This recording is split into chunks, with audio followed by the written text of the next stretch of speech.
Brenda doesn't like these. Brenda does not like the candy canes that I have here right now. In her defense, they were lying on the bed when she came in here and was not expecting them to be there in the first place, but they're the best prop that I have if it comes to me talking about Perospero. So, candy canes. Put a bunch of these on the floor and just use one of them for the purposes of this video. Stay there on the floor. It's like, I don't have anything that looks like a giant lollipop. I have a giant candy cane stick. That'll work. I've used this before when I talked about Totland, I think. I've used it in something else, I know that. Okay, my jokes are done. I'm going to get pulled off stage now. Okay, I'll just stop now. So, as I mentioned, I am going to be doing videos not about every single one of Big Mom's children, but about, I don't think it's 10 of them. I think it's less than 10 of them, but it's like a several. It's like Perospero, Katakuri, Amande, Brulee, Cracker, Mont d'Or, Smoothie, Galette, and Pudding, I think, are all the ones I'm going to talk about. So I think there's like 7, maybe. 7 of them that I'm going to talk about, something like that. 7, 8, whatever it was. So I'm going to talk about them. Not all in one video, in separate videos. This one is going to be about Perospero, hence the cane. Also, I can dance and I could do Broadway dancing. Okay. That's not going to get played with the entire time, or I will probably not have anybody else want to watch me on a video again. I'll pull it out later when it's relevant. So I'm going to be talking about Charlotte Perospero, who is the eldest child of Big Mom, and he is also one of the highest ranking officers within the Big Mom Pirates. He is also the Minister of Candy for Candy Island within Totland. I mentioned that in the previous video where I talked about all the different islands. And Perospero is basically the, he's actually not there too much at the beginning of the Totland arc, and he pops up a little bit more like a third of the way through, and then is there for like the whole chase with the wedding cake and the wedding and everything, and then he pops back up in Wano and everything, you know, in the end of Wano during the battle on Onigashima. So we get a fair amount with Perospero, so we'll see how long the video ends up being in that regard. So before I get into Perospero too much, I do have kind of a channel announcement. I'm going to be shifting to doing kind of 2 videos a week for a little while, just because like there's no One Piece for a little bit, but also I'm in the middle of job hunting, so that requires stuff for me to do, and some of the other videos I'm working on, plus I'm getting kind of hopefully getting ready to start doing the Digimon videos soon and stuff like that for the next Digimon series that I'll be doing for the Digimon Frontier. So we'll see when I get around to those. But so I'll be doing about 2 videos a week at this point in time. One on, I think I'm going to be moving these to Tuesdays for all of the different Royals and Leaders videos that I'm doing. Move those to Tuesdays, and then either Thursday or Friday, depending on like if there's One Piece chapter, it'll go up on whichever day the chapter comes out that I'm able to get the video done. And then, like, either Thursday or Friday will be, like, the whatever other video of the week, depending on how that goes. So, Perospero. He is 50 years old. We know that Big Mom had children from when she was 18 all the way up to when she was 60. Because her youngest child is 8 years old, and that's Charlotte Anana, who we don't see very much of throughout the entire story, so I'm not going to do too much about her. He has the Perospero no Mi, or the lick fruit, for his devil fruit. It is a paramecia devil fruit that allows him to create and control candy syrup, or like candy in general. Hence why like he has like the giant, you know, lollipop cane thing that he carries around with him, which I actually like. I mean, like, Perospero's overall design I actually kind of like. It's a very whimsical design. Yeah, I'll go over some of his influences later in the video. in regards to like some of the things that he may have been inspired by via Oda. But like I do like his design minus the giant tongue. We never get the answer, is the tongue, like, has he had that his whole life, or did he get it because of the devil fruit? Because I don't think we've ever gotten an exact answer as to when Perospero got his devil fruit. Because we see him with the really long tongue as a child, but, you know, Katakuri ate his devil fruit pretty dang young, so maybe Perospero did as well. That's never been explained one way or the other. Also, I just think Oda's like, I'll just mess with them and do it that way. They can just figure it out on their own. They can come to their own decision. But he can create and control candy. He can make it gooey. He can make it hard. He can make it in the various states that you can for when it comes to molding the candy. He's very versatile in what he does with it. He can make it have different colors. We see him do very crude things with it, where he just like traps the sunny with it. But we also see him do these very intricate designs of things, like when he makes like the candy Iron Maidens that he does, or when he like even his own like candy arm that he has later on, or like when he makes the giant staircase for all of the underworld guys to go up, and Stussy for them to all go up to the wedding. I gotta admit, he is very skilled with that. And he can do all these different various things with it, which is actually very interesting. Which, I mean, like, the devil fruit itself is actually pretty cool, but it's like, if it comes with the downside of now you just have a giant tongue, I'd be like, no, I don't want this anymore. No, but he uses a fair amount of those abilities throughout the story. So, in regards to his whole backstory, which we really don't get that much for Perospero's backstory, it revolves around the same little bit of the backstory that we have for, like, Katakuri and Brûlé. For when everything happened with Brûlé and Katakuri when they were all kids. So as I said, he's 50 years old, so he was about 11 or so, 11, 12-ish range when God Valley happened. So he would have spent a fair amount of his life possibly with like Big Mom being on Rox's crew, or at the very least being associated with Rox, depending on when she first started working with him. And from the bits that we see, Big Mom is probably not around that much during the time frame when she's part of Rox's crew. She like has her kids and then takes them back to the island that would eventually be Whole Cake Island and Totland, and like leaves them there. We know that Stroyson was part of the Rox Pirates too, so we don't know who was watching the kids. We know that a lot of the older kids take a lot of responsibility for like watching after each other, and the younger kids and stuff like that. We see that with like Perospero and Katakuri and stuff. In regards to like that setup there.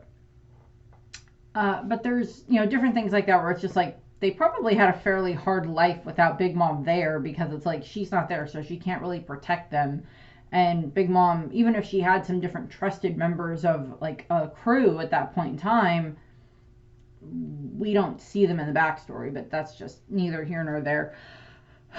During his childhood, we do see him interacting with Katakuri, and then like Daifuku and Oven, where we see Katakuri just like stuffing himself with donuts, and then Perospero makes the comment of like he would be able to make friends if he just like covered up his eel-like mouth, which is just like, dude, you are like however many years old and you have a giant tongue, so that's far more creepy than the dude that has like pointy teeth and an eel mouth. So you don't have room to talk. You do not have room to talk there, buddy. So, you know, Perospero makes that comment, and then to Katakuri, and Katakuri just like brushes it off. And then everything happens with Brûlé, where she gets attacked by the bullies because she was trying to stand up for Katakuri. And then, of course, I'll go into that a lot more when I talk about Katakuri and Brûlé themselves. But, you know, Perospero is very concerned about this as well, because of the fact that like Brûlé was hurt, and he takes a lot of responsibility for looking after a lot of the younger siblings. Him and Katakuri do have that in common, where they do take a lot of pride and a lot of care when it comes to wanting to take care of like their younger siblings, which for Perospero is all of them, and as for Katakuri is all but two, because, you know, Compet, whatever her name was, the one with the fruit salad hat, and Perospero are the only two that are older than him. So there's not really too much else there that we get with that backstory. The next time that we see him is about 5 years before the current storyline. So about 3 years before the story actually starts, when Luffy heads off on his adventure. And what we see is, this is during when we get the Nox Pirate flashback bit, where we have Pedro talk about what happened when him and Zeppo went to Totland. And what ends up happening is, of course, Pedro, of course, has, 50 years of his life taken away by Big Mom, of his lifespan taken away by Big Mom. And from there, Perospero is basically the one that, like, escorts him out of Totland. Takes him all the way to, like, the edge of Totland, and then lets Perospero go, because, like, he fulfilled the bargain that he made with Big Mom, with, like, him her taking a certain number of years, and sent him on his way. And Perospero is just kind of like, yeah, you probably shouldn't come back.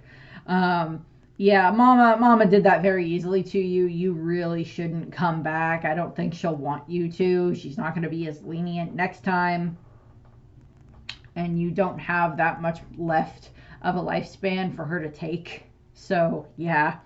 And of course, that kind of sets up, I mean, like, we get that flashback, like, right before everything happens, with, like, the climax of the battle between Pedro and Perospero.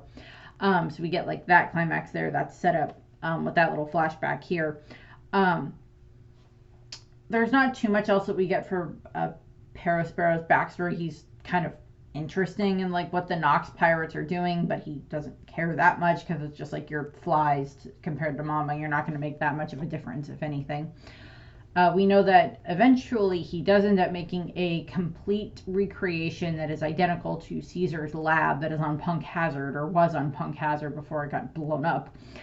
He creates the entire thing out of candy, which again just demonstrates this amount of skill that he has with his devil fruit.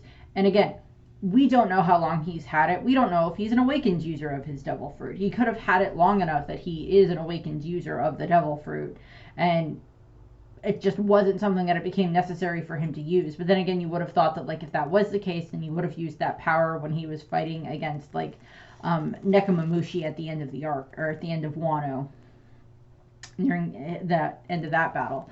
But we never find out if he is. We also just don't know how long he's had it. And considering the fact that, like, we found out recently that, Kaku is an awakened devil fruit user, and he's had his devil fruit for, like, just over 2 years, and he's an awakened devil fruit user. But Zones might be different in awakening than, Paramecia's. So there's that concept there. But, like, again, we do get this feat of, like, what Perospero is able to do when he creates this giant, recreation of Caesar's lab. Doesn't mean he did it all at once, but it's still very impressive that he was able to do it in the first place. And the fact that, like, everything inside of it hopefully is still up to, like, all of the standards that, like, Caesar would need for his experiments and stuff like that. Otherwise, Mama probably wouldn't have, trusted Perospero to do that. He also seems to be one of the kids that she trusts quite a bit. When it comes to, like, doling out responsibilities for different things. Him and Katakuri and, Cracker and Smoothie and such, for, like, because Perospero is the eldest of all the children, but he's not one of the Sweet Commanders, which implies that, at the very least, Katakuri is stronger than him. Whether or not, like, Smoothie or Cracker would be stronger than Perospero is a little bit left up for debate. So there's that question there of, like, are they stronger than him? Or Snack, but it's Perospero may just not want to be that, because, like, I'm the eldest in the family and I have a bunch of other responsibilities that I have to do. And there's also this whole argument that gets taken place later on where it's just like, well, if Mama dies, then who's going to take over? Is it going to be Perospero because he's the eldest? Is it going to be Katakuri because he's the strongest? It's like that question gets brought up later. So there's all of that fun there. And what ends up happening is then we get into the actual whole cake arc. So really the first time that we meet Perospero is after he's showing Caesar the giant lab that he created out of candy, and there's some other fixtures in it that are not made of candy, but, like, the majority of it is. And Caesar is just like, well, I can't use that as an excuse now, can I? And he's like, yeah, you're supposed to complete the gigantification research in this and everything like that. And Perospero is just like, oh yeah, and Beji also gave me your heart. So it's like he's got the heart that's in the cube that Law made that's like squish, squish. It's just Caesar and it's just like having a heart attack at that point in time. So that's just funny. And I'm like, okay, I'm fine with Perospero torturing Caesar. Caesar deserves every bit of torture he ever gets because of what he did to children. So he deserves every bit of that, even if it's coming from Perospero. I'm fine with it. So Perospero is just like manipulating Caesar, and I love that, threatening him with that, which is fine in my opinion. We don't get too much else here. He likes, he messes with Perospero there. And really the next time that we end up seeing him is in the prison library. He goes to the prison library to see Nami and Luffy while they are being held there inside of the prison books that Dorn makes. And I think he's there while Big Mom talks to Luffy over the Den Mushi. And they have their conflict there. That's kind of where that starts, where they have that whole conversation there, and where she starts threatening them about, information about Lola and everything.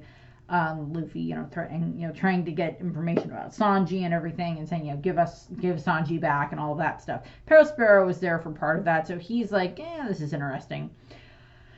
And Perospero just kind of like taunts them as well afterwards. He just laughs at the fact that Luffy is challenging Big Mom. It's just like, this is absurd to him. It's like this little nobody. It's like, we've dealt with a bunch of members of the worst generation already, and the only one that did really any type of threat to us was Rouge, and that was because he beat Cracker, or because he beat Snack, excuse me, and then, Beji joined them. So it's just like, you're not a threat to us. He's very wrong, but like he's of the mind of like, he looks down so much on Luffy and the others, on pretty much anyone who's really not within the family or not like Stroyson, who is like considered family. And yes, I'm aware of the fact that there is the fan theory that Stroyson is Perospero and Compote's father, but I'm like, I really don't want that to be the case. I really don't. I know that that's a theory.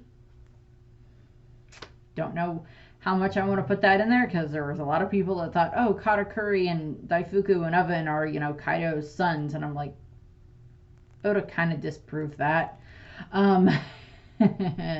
He disproved that already, because Big Mom and Kaido wouldn't have known each other when all of that happened, when those three were born. But pretty much from there, we don't get too much more with Perospero for a little while. We see him, he's like there when like they find out that someone broke into like the treasure room and everything like that, but like he's not really involved with that, and he's not really in the dealing with the fact that like Luffy and Nami managed to escape because of Jinbei and everything. So he's not really involved, and we really don't see him until the day of the wedding. And he's there welcoming all of the different underworld emperors, so Stussy and Morgans and Drug Peklo and whoever the heck the other 4R or 3R or whatever. Stussy and Morgans are the two important ones. And he's like greeting them and welcoming them to Totland and everything, and welcoming them to the chateau. And that's where he makes, the giant staircase that is gorgeous. I will admit, guy knows how to work with what he's got.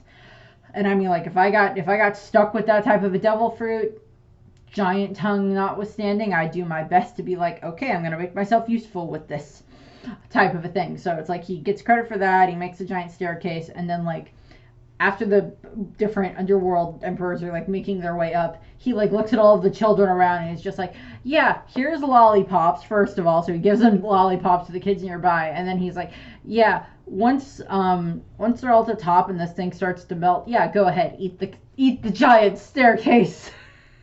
Like, okay, dude. He's like, yeah, eat the giant staircase. That's fine. After everybody's at the top. So that's interesting there. From there, he goes off to be part of the festivities while everything's going on and getting ready for the whole wonderful entrance for Sanji and Pudding and everything like that. And he's like being very cautious and watching Judge and the rest of the Germa and everything like that. rest of the siblings to make sure that their plan is ready, because of course he's fully in on the plan of like, we're going to capture the Germa, use Sanji and such as bait, capture all of the Germa, capture the Vinsmokes, and then kill them, and then take over all of the clones and take their cloning technology, which by technicality is not a bad idea. Solid idea. They could pull it off, not for, Straw Hats notwithstanding. They get very close to being able to pull it off. So yeah, so they're all there celebrating, getting, having fun and talking and chatting and just being happy and enjoying all the food and everything. And from there, Sanji and Pudding make their entrance, and then, then it's time for the wedding cake and all of that. And then everything just starts to go to heck in a handbasket, majorly. And from there, it's basically chaos devolves. All the Luffys pop out of the cake and start causing problems that way. Jinbei shows up. He officially resigns from Big Mom's crew. Blows everybody's minds about the fact that she tries to take his soul and it doesn't work. She tries to take his lifespan and it does not work. Because he's not scared of death. He's not scared of her. It's like, if I'm gonna be an officer of the emperor, king of the pirates, I can't be scared of some emperor, some lowly Yonko type of thing. And I love that line from Jinbei. That is perfect on Jinbei. Perfect for Jinbei to say. But like, so Perospero is like watching as all of this is happening, and like he watches and is unable to help as like, Brook destroys the picture of Mother Caramel, which then, he's just like, oh good God. But like, while all of that's happening, he's trying to keep like the Vinsmokes not distracted, but within one area. So he has them like, sitting down at like the table and everything. And it was like, don't worry about this. We'll deal with this very quickly. Don't worry. And then like when it's revealed that they were trying to kill Pudding, or that they tried to kill, that the Big Mom Pirates were trying to kill Sanji and then them, he just uses his candy to like, trap all of the Vinsmokes, Judge and the other four, trap them in their chairs at the table. And then the rest of a bunch of the other siblings come up around them with, the candy coated rounds or whatever they're called, that are going to be used to try to like shoot the Vinsmokes. And they're there doing that, holding all the Vinsmokes hostage in that regard, minus Sanji, who's not a Vinsmoke. And from what ends up happening is, of course, Perospero decides to try to taunt Judge. Which, I mean, by a technicality, I mean, it is kind of like the villain version of monologuing, but it's also like, you thought you were smarter than us. You're not. You fell for our trap very easily. All we had to do was promise you this little bit of power to help you conquer the North Blue. And now it's just, you're trapped now, and we're going to, get rid of all of you and take all of your technology. And, Perospero is there taunting Judge, while Judge is crying and just having a mental breakdown at that point in time. And thankfully what happens is, this lines up when, Luffy is able to show Big Mom the picture of Mother Caramel being, broken, and then that makes her let out the giant, scream of pain, which is understandable, but giant scream of pain. And that just, unleashes, everybody's having to cover their ears, and Perospero is distracted, and Sanji is able to break the candy that's on the table, that's holding all of his father and his siblings, Judge and his siblings trapped, breaks that, and that allows the Vinsmokes to escape, and Perospero is just, there covering his ears the entire time. And then, I think Perospero, I'm trying to remember, because I do think that he ends up,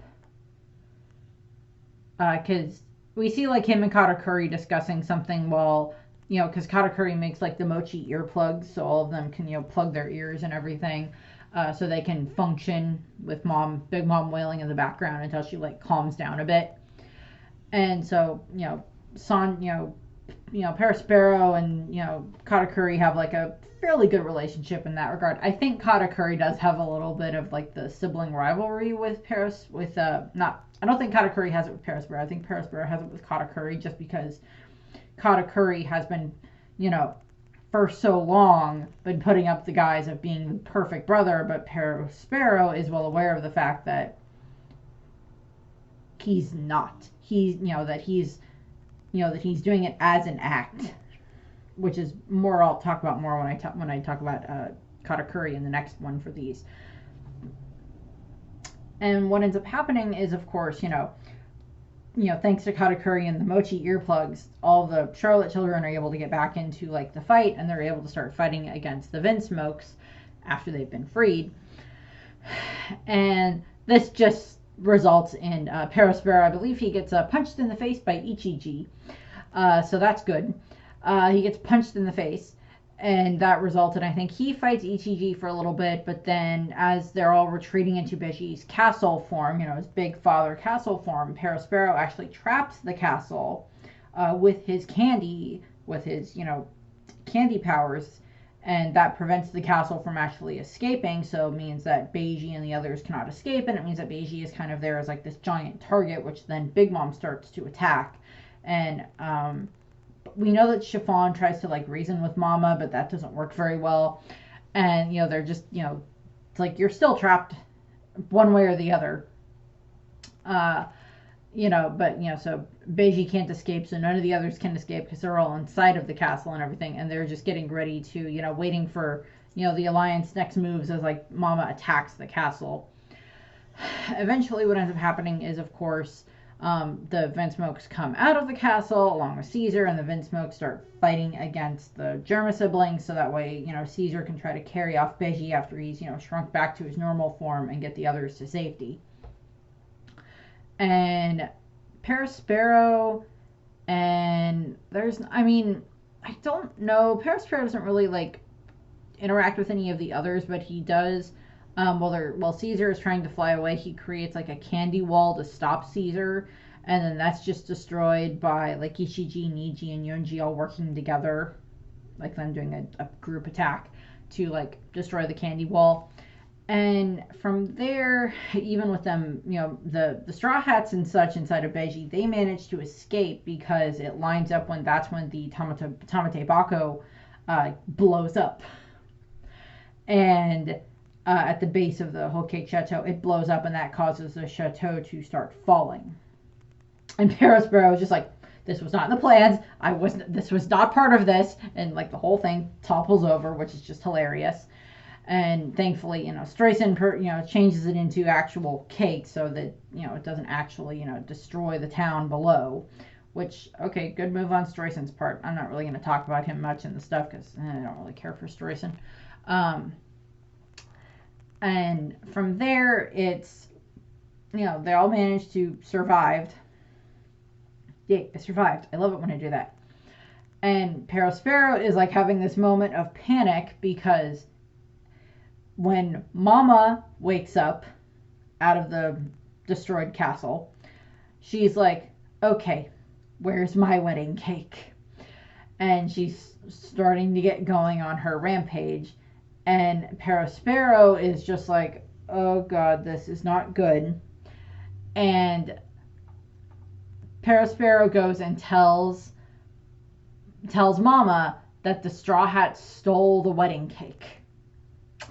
And that there's a spare wedding cake on the 1,000 Sunny, or that the Straw Hats have a spare wedding cake. And she's like, okay, then we're going to go after them. And if you're lying, then I'll kill you. And that is just like, Perospero is just rightfully so terrified out of his mind. And Smoothie kind of becomes aware of this, and Perospero is just like having a panic attack as to what the F is he going to do as Mama starts trying to chase after the Straw Hats, with her starting to chase them toward the seducing woods and everything as they're making their way to the coastline. Thankfully, for Perospero's sake, Pudding shows up, and she's like, okay, here's what's gonna happen. I am going to go and make another cake. And Perospero, along with a bunch of them, are just like, oh, thank God. Oh, thank God. You just saved my life, Pudding. And Pudding just like heads off unbeknownst to them, I don't think she tells them she's going to get Chiffon to help them. Otherwise, I think they would have been very much against that, given the fact that Chiffon was part of the reason everything got destroyed in the first place. So, yeah, that's not going to happen there. And so they start chasing after, so Perospero, along with Katakuri and Brule, along with, I think, 10,000 chess soldiers or whatever. They go inside the mirror world, and they make their way to the Thousand Sunny. And they make their way onto the Thousand Sunny through, it's through Nami or Robin's vanity mirror that's, in their room. And they make their way through into the Thousand Sunny through that, and they start getting ready to ambush the Straw Hats while the Straw Hats are running from Mama, so they can, cut them off, so they can't escape, cut off their means of escape. Which, again, my hair is being annoying. Stop that. Which is, again, a good tactic. So what ends up happening is, of course, Katakuri and Perospero, they're just waiting until the Straw Hats arrive, and it's Chopper and Brook that arrive first. And with the sharks emerge, and that results in them actually fighting against Katakuri and the chess soldiers. Well, they take care of the chess soldiers and the riffraff first. They deal with them first. And Katakuri is just sitting off to the side watching as all of this is happening, which is kind of funny. And Perospero tries to fight against them. He's impressed by Brook's ability to mess with the homies and such, so he's impressed by that. But then he ends up trapping Chopper and Brook inside of the candy shell things that he can put people in, and it's basically designed to basically suffocate you, because you can't breathe, so you're not getting oxygen, and eventually that will kill you. And so he has them trapped inside of the candy, his candy that he's able to make, which then that gets fixed by Jinbei in a little bit, but they're able, he's able to deal with that. And the next thing is, or the next major thing that happens is, of course, the Straw Hats show up along with, well, not all the Straw Hats. It's Nami and Luffy and Jinbei and Pedro and Carrot. So it's the Sanji Retrieval Team plus Jinbei are showing up. And they're baffled about how they got past Mama, because they saw the giant lightning bolt that they thought was Zeus attacking them, attacking the Sanji Retrieval Team. It's not. It was Nami using that against Big Mom. So they're like, okay, what's going on now? And this then results in, there's several things that happen all at once. Luffy starts trying to fight against Katakuri, which of course results in them going into the mirror world with Brule. So that way that protects the Straw Hats that are on the ship from Katakuri. And while all this is happening, Perospero made the candy Iron Maiden to try to stop the Straw Hats, and Luffy just kind of destroys it with one of his, fire fists, which is one of his Red Hawks, and takes that down pretty easily. And then, while everything else is going on, Perospero has, trapped the Sunny on the coast with, coating it in candy around the bottom so it can't escape. And he's on the phone, on the Den Den Mushi, talking with Montdor, getting an idea of where all the battleships are, the battle tarts, because they're showing up to try to deal with everything as well. And from there, that results in where Pedro shows up. Pedro finally, confronts Perospero, and this is where, Pedro and Perospero start fighting. And he's, Perospero, for the fact that he's not necessarily meant to be a major hand-to-hand combat fighter necessarily, he's pretty good at it. And I'm pretty sure that the majority of the rest of the siblings who are part of the fighting forces probably has armament and observation hockey. We just don't really see Perospero use it that much, because he can either make a candy shield to block whatever the attack was that was coming at him, or he can, use his candy to entrap his opponent. So we don't really see him use armament or observation hockey, but I would assume Perospero probably has them. Conqueror's hockey, no, and if that was the case, it would have been shown at some point in time. But what ends up happening is Perospero gets Pedro pinned on the ground, and then Pedro is just like, yeah, screw this, opens his vest, uses a cigarette to light the dynamite, which then blows up and just destroys giant crater, lots of damage, freezes Sunny. Sunny Kude bursts off into the air, and they're able to escape. They get far enough away, but unfortunately, Perospero survives the explosion. Loses an arm, but he survives the explosion. And I know there's a lot of people that don't like the fact that Perospero survived and Pedro didn't. And it's, you know, it's like the same reason that people don't like the fact that, like, Pell survived in Alabasta, even though he had the bomb and everything. It's like, it's that same kind of concept of, like, they don't like that it happened, but it's like, a dynamite explosion is not nearly as big as this, whatever the frick happened with Pell, but it's also, Pedro had the dynamite on him, and that's worse. So, love Pedro, hate the fact that he died, wished he could have taken Perospero out with them. That would have been at least one less of a threat to deal with in Wano. But it's also the concept of, like, just because the good guy sacrificed himself, that doesn't mean that the bad guy is going to go out as well. That's what that's supposed to be representing there, is that Pedro's was not a fruitless sacrifice. I mean, like, it allowed the Sunny to escape, so the Straw Hats and Carrot and such could escape, but it was still a sacrifice that didn't, unfortunately, measure up to as much as it could have been had he managed to take out Perospero, which is nothing against Pedro. That was his intention, was to take out Perospero. It unfortunately didn't work. And we see Perospero rising up out of the smoke and Carrot having a very visceral reaction to it, which is understandable. And she's pissed about it. And then Perospero, because while all of that is happening, after the Sunny has, like, Kude burst away,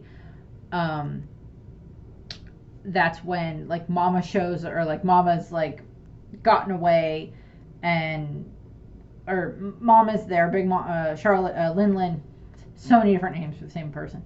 Linlin is there, and she starts chasing the Straw Hats on top of this, like, candy slug thing that, like, Perospero made for her to use to, like, ride on to go after the Straw Hats.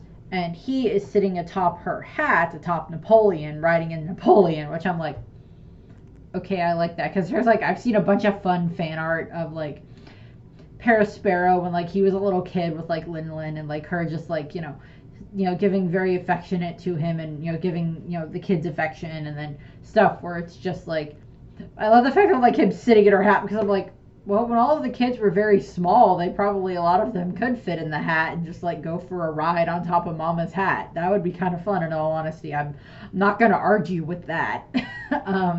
Not arguing with that in the slightest.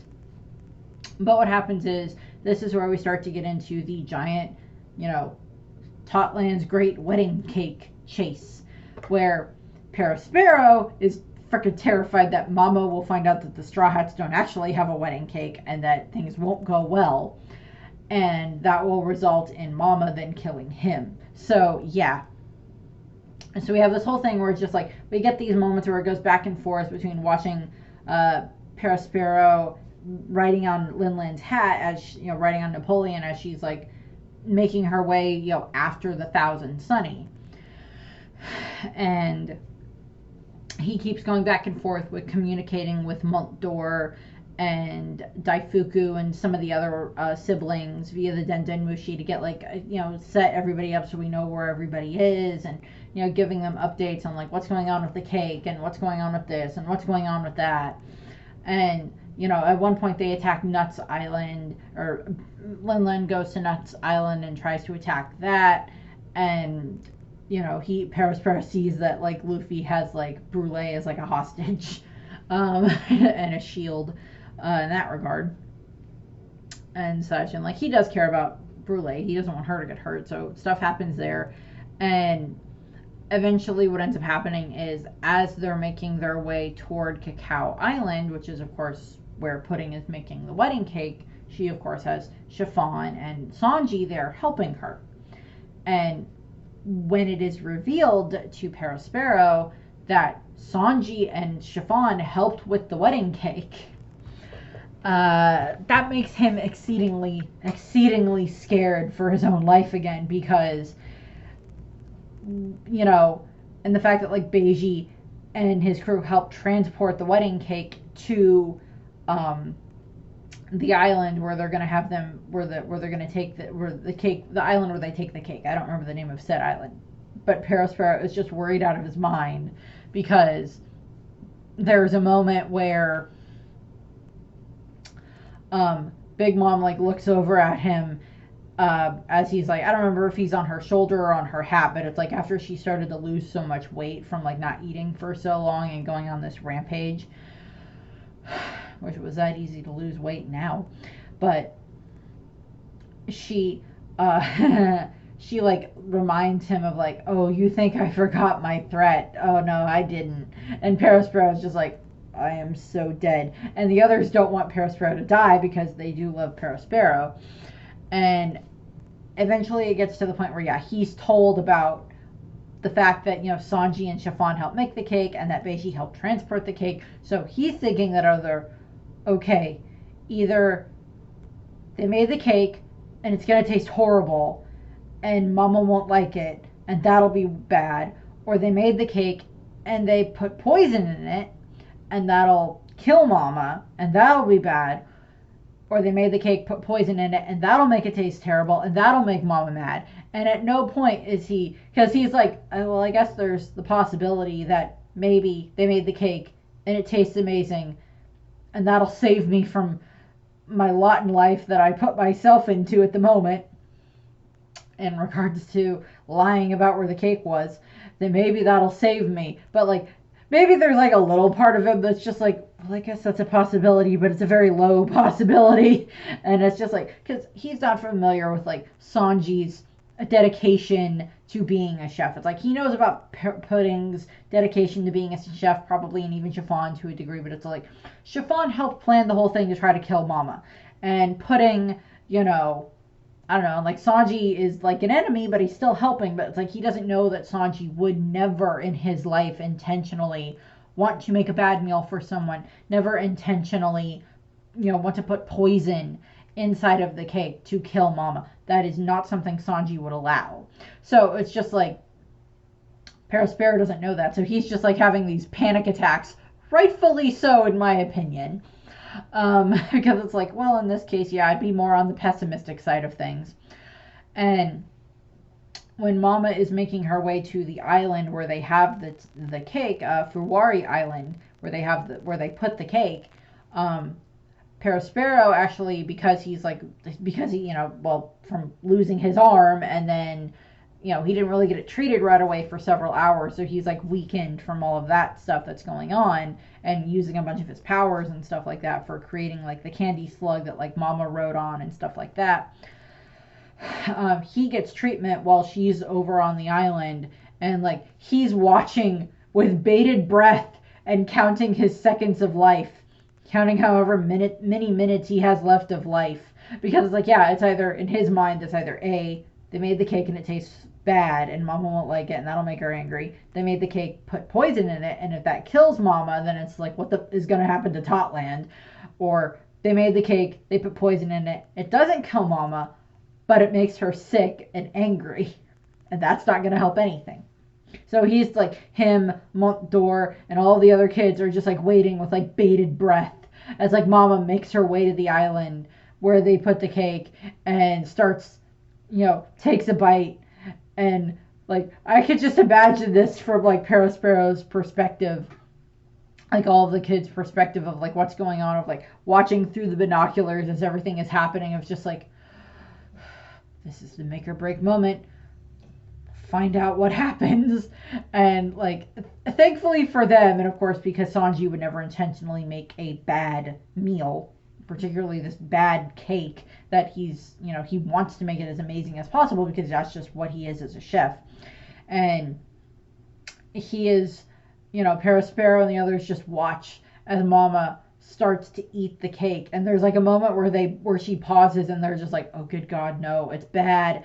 And then she just has a foodgasm, basically, if you want to put it that way, for one way or the other. And she just starts devouring the entire thing. And like Perospero, along with all the others that are watching all this, just like have this huge relief flow through them of just like, oh, okay.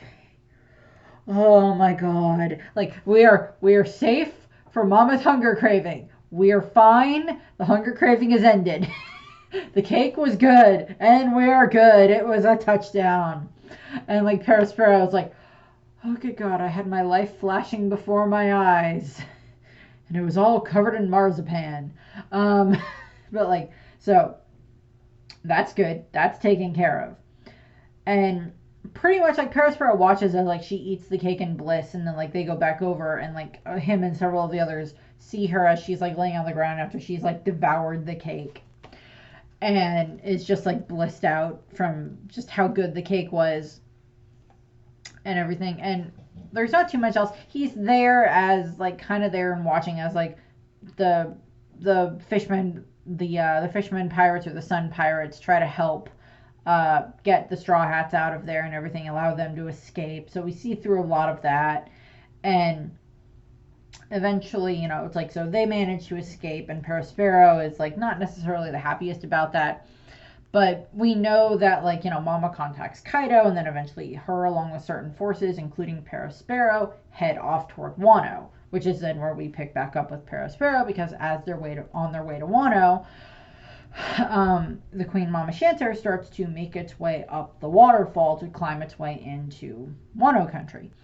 And, as they're going up the waterfall with the carp, that's when King shows up, and they get to the top, and King is just there in his pterodactyl form, and just like bumps the ship off. It falls. Perospero just like, with everybody else, Mama manages to land within it, and then ends up washing up on the beaches of Curry, of course, as I talked about with her videos when I talked about her with Wano. But like the rest of the crew, along with the big Mama Shantar that are there, they fall and land back in the ocean. Thankfully, they all survive.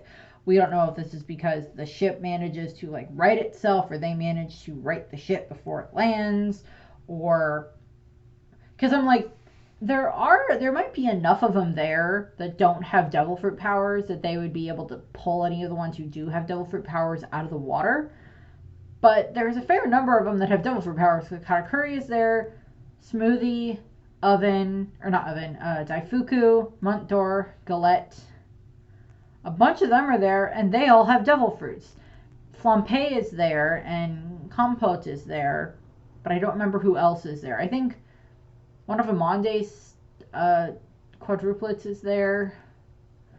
A couple of the others, but I don't remember who else is there. Broye, maybe? I don't remember. But like, so they're there, but there's not really that many others that don't have devil fruits. But like somehow they managed to survive falling down the waterfall and into the ocean again. They managed to survive, and they know that Mama is alive because her beaver card is still intact that they managed to have. So it's like, okay, well, she's still alive. So now we have to figure out how to get back up there. So like, okay, we're gonna, how are we gonna do this? And I'm like, well, Mama might have been captured and she might get killed by Kaido. And then Daifuku's like, so that'll mean Katakuri's in charge. And Perospero does not like that. He's like, no, I would be in charge. I'm the oldest. I have seniority. I would be the new head of the family. And so there's like that whole bit there. And just all of that. And eventually what ends up happening is the crew, again, leading up to the Fire Festival, are making their way on the day of the Fire Festival, making their way up this waterfall again. And yet again, they are knocked off the top of the waterfall by a giant bird. This time it's Marco. Shows up, knocks him off. Perospero manages to get inside of the borders and makes himself a giant candy slug, or frog, or whatever it is that he makes it with. And he makes that, and that allows him to like make his way to Onigashima. somewhere within the way of getting to Onigashima, he comes across Marco, and they propose, Perospero proposes that they work together to take down Kaido, because he doesn't know that Mama has the agreement with Kaido to have them have an alliance. And I'm like, communication is very important when it comes to having a good family life. And it's just like, Mama, she's been there for like a little less than 2 weeks while they're getting ready for the fire festival and everything like that, from when she wakes up and gets her memories back and everything like that. She's there for like over a week, because there's like a 2-week time skip in there where like the Straw Hats, after everything happens with Udon and everything, that they're like waiting for 2 weeks. And so she's been there 2 weeks, and she hasn't thought once to try to call down to the ship where her children are and tell them what's going on. Because we, like, as the fan base, we were like, so are a bunch of her kids gonna show up at like the fire festival and like be there for the fire festival, or like are we gonna get some rematches here with like, have some of the other Straw Hats have to fight against some of the other, the Big Mom children and stuff like that, because like Smoothie and Daifuku were there, so like that could have been interesting to see some of those fights. But it's like the Straw Hats and the Samurai and the Heart Pirates and stuff already have enough to deal with Kaido's forces, so we'll just make it that Perospero is the one that they have to deal with. So it's literally, it's like, Mama, I could have told my children, but I didn't. And like Perospero gets to Onigashima with Marco, and they're talking, and then Mama shows up because she gets rolled out of the festival hall by Robin and Jinbei. She shows up there, starts talking with Perospero, and tells him, oh yeah, no, I'm in an alliance with Kaido, it's fine. So Perospero is just like, probably internally he's thinking like, you couldn't have picked up a snail and called me and told me that. We could have brought the others. They would have been helpful. They would be helpful in this situation. To fight against the Straw Hats.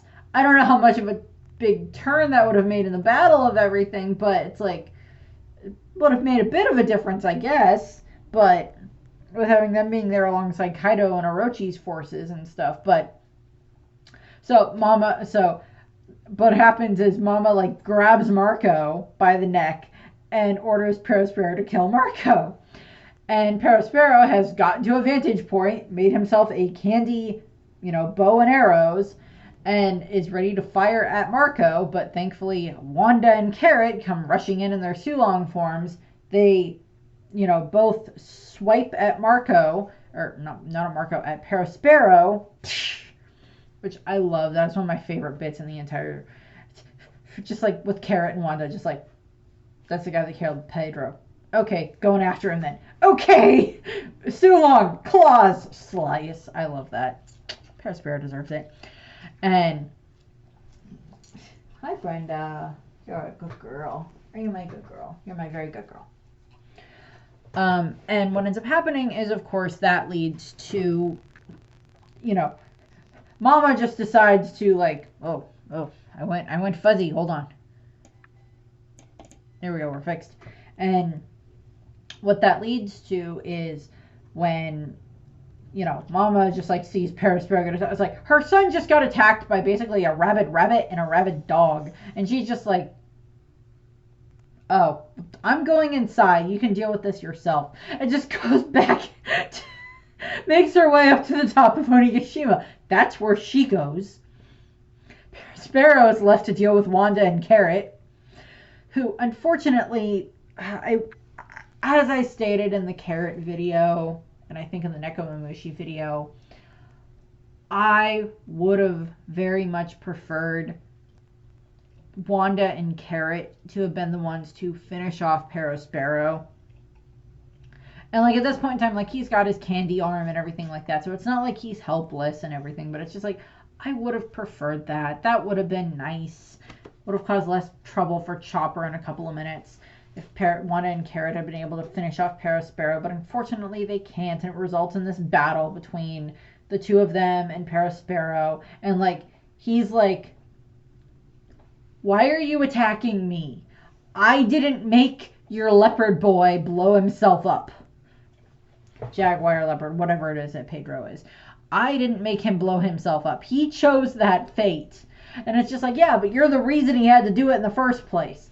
Is like what happens there. So that results in, you know, him fighting against Wanda and Carrot for a little bit, which then results in, you know, he traps, like, they get trapped in the candy coating, and then they break out of that, and then, like, Carrot, I think, like, one of the candy maidens gets involved. He uses that on something, and then, like, there's, like, a candy net that he traps them in, and then eventually he's, like, able to, like, defeat them enough that, like, they are down for the count.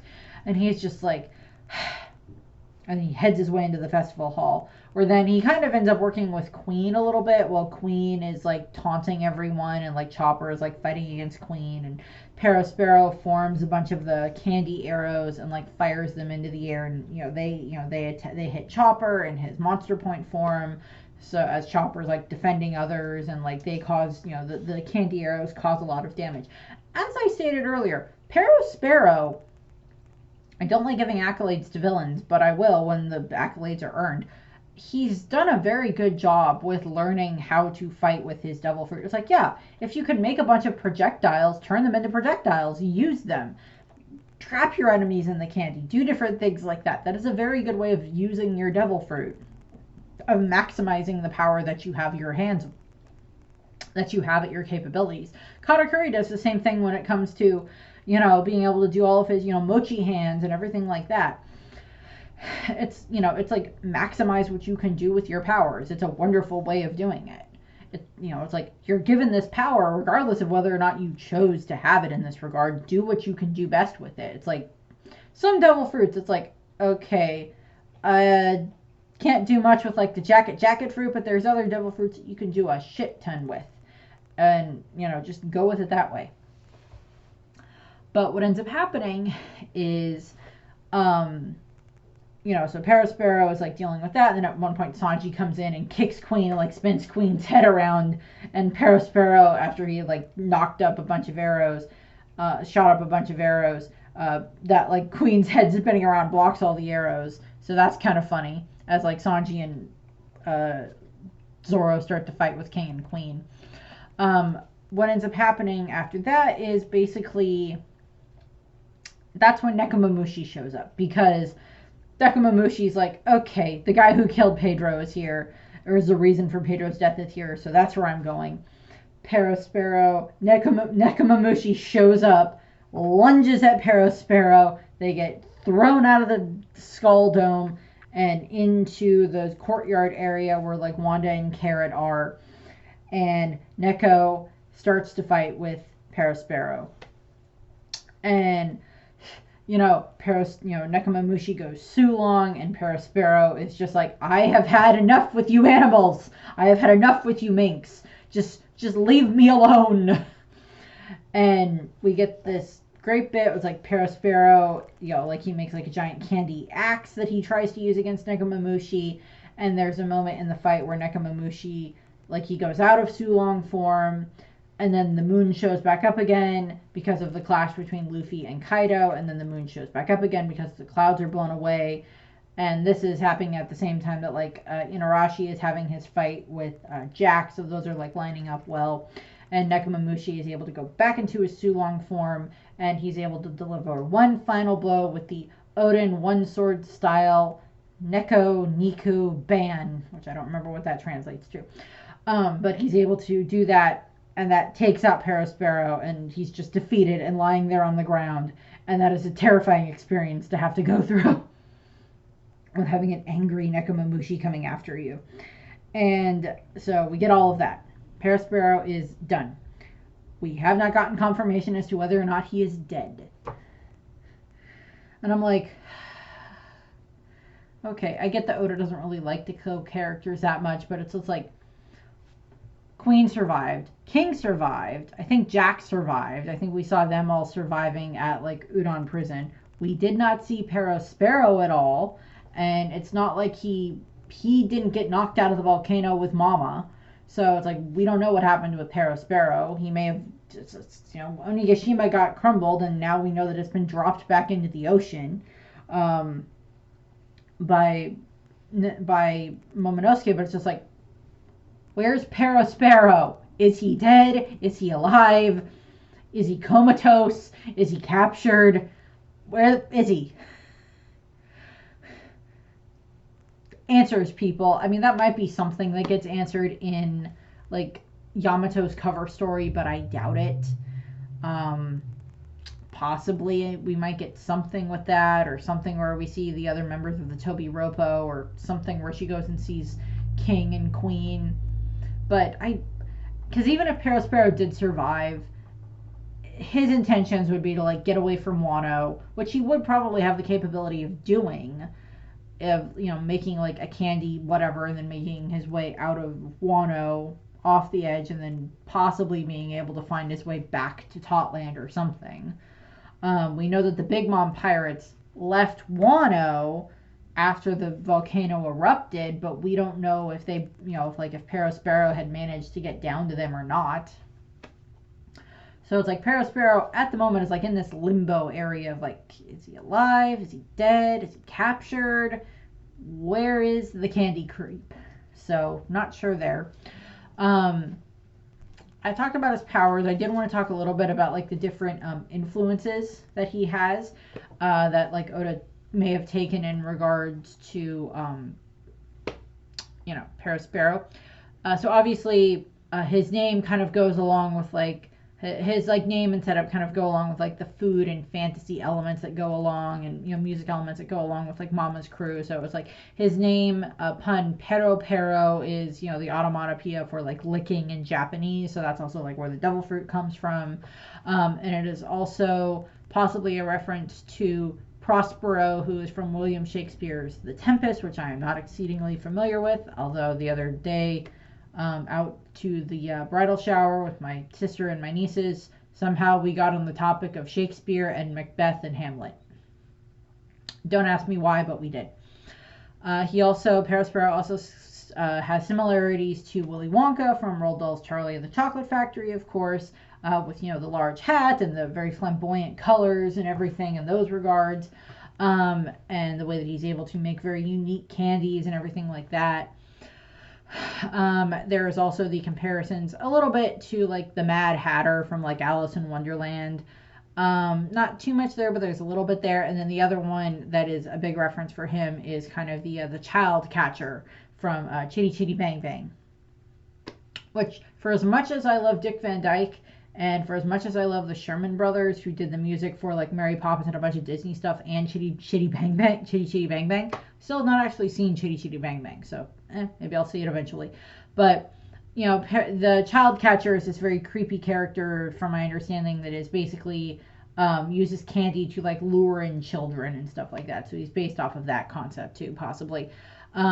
His birthday is March 14th, which is Candy Day. And there is a bit of a joke with the fact of his sister, who is the sister Compote, who is the firstborn daughter, the second child, that they're respectively the ministers of candy for Perospero and fruit for Compote, and that is a reference to like sucrose and fructose syrup, so like real sugar and fake sugar type of a thing there. Some SBS information about Perospero. He is ranked by the younger siblings as their third favorite older brother, just after Katakuri and Oven. And then his favorite foods are beef tongue and candy. Okay. And his least favorite food is peppermint candy. Okay. No candy canes for him. No candy canes for Perospero because they're peppermint. I also don't care for candy canes anyway. Brenda's like, okay, mommy, what was that for? I'm almost done. So that's what I have there for Perospero. The next one up for these will be Katakuri. So, who is more interesting in my opinion, and more people like Katakuri than they like Perospero. Also, I will have my Katakuri donut ears ready to go. So, thank you. Bye.